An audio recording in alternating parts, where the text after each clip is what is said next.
Assalamualaikum warahmatullahi wabarakatuh. Perkenalkan nama saya Zaki Rizky dengan NIM 240304147. Di sini, dalam presentasi ini saya akan membahas 3 teori penting dalam kajian migrasi penduduk, yaitu teori dari Everett, Todaro, dan Ravenstein. Mari kita mulai teori yang pertama. Teori migrasi oleh Everett. Di sini teori ini dikenal dengan push and pull. Nah, ada 4 faktor di teori ini. Yang pertama ada faktor pendorong dari daerah asal seperti kemiskinan, konflik, atau bencana alam. Lalu yang kedua ada faktor penarik dari daerah tujuan seperti peluang kerja, fasilitas pendidikan, atau keamanan. Lalu yang ketiga ada faktor penghambat seperti biaya migrasi, kebijakan pemerintah, atau hambatan budaya. Lalu yang keempat ada faktor pribadi, misalnya usia, jenis, kelamin, dan kondisi sosial ekonomi individu. Jadi, seseorang memutuskan untuk migrasi setelah mempertimbangkan apa yang mendorongnya pergi dan apa yang menariknya ke tempat baru, serta hambatan apa saja yang harus dihadapi. Selanjutnya ada teori migrasi oleh Todaro. Teori ini dikenal dengan teori migrasi ekonomi atau Todaro model. Nah, di sini ada 3 poin yang saya akan jelaskan. Di sini ada yang pertama ada migrasi terjadi karena perbedaan upah atau pendapatan antara daerah asal dan daerah tujuan. Nah, daerah asal ini biasanya desa dan daerah tujuan itu biasanya kota.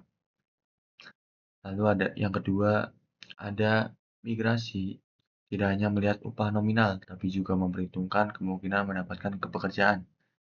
Lalu yang ketiga, jika keuntungannya diharapkan lebih besar di kota, maka orang akan cenderung bermigrasi ke sana. Jadi menurut Todaro ini, keputusan untuk migrasi itu rasional dan berdasarkan pertimbangan ekonomi, bukan hanya ikut-ikutan.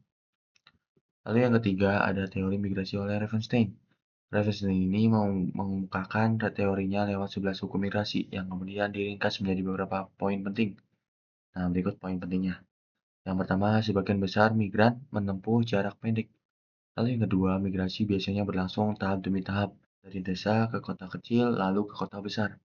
Lalu yang ketiga, migrasi terjadi dari daerah dengan kelebihan penduduk ke daerah yang membutuhkan tenaga kerja.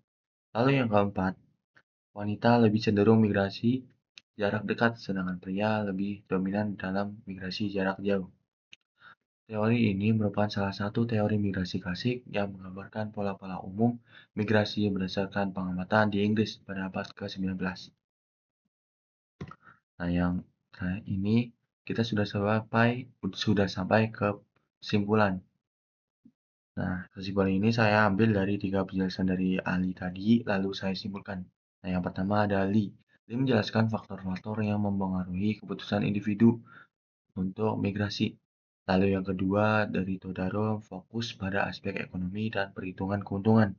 Lalu yang ketiga, Ravenstein yang melihat pola migrasi secara umum berdasarkan jarak, jenis kelamin, dan tahapan migrasi. Nah, berikutnya ada daftar pustaka. Terima kasih sudah mendengarkan penjelasan atau presentasi dari saya tentang teori migrasi penduduk. Maaf jika banyak salah kata atau belibet. Terima kasih. Wassalamualaikum warahmatullahi wabarakatuh.